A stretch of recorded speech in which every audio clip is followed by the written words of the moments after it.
Assalomu alaykum. Mohir Xen, ya'ni o'z nomi bilan homila mevasi. Bu farzand ko'rish istagida yurgan barcha yoshlarimiz uchun boki juda ham bir yaxshi sababchi hisoblanadi, birodarlar.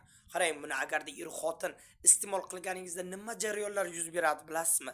Qarang, ayollardagi folikula yorilishida muammo bo'lsa, yetilishida muammo bo'lsa va undan tashqari erkaklardagi urug' foizi pastligi va jinsiy zaifligi, prostatit kasalliklari hamda va xotinni androgen va estrogen gormonlari muvozanati buzilib dabdala bo'lib ketgan bo'lsa, joy-joyiga qo'yib shamollashlarni ham yo'qotib yuborish xususiyati bor, birodarlar.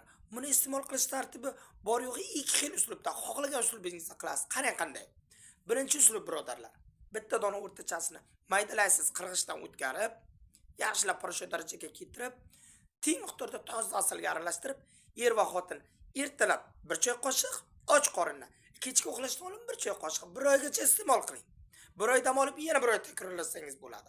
Va undan tashqari ikkinchi uslub esa bitta donasini maydaladik va 1 litr kiptoga, ya'ni qaynoq suvga 1 soat damladik va salqinga olib qo'ydik.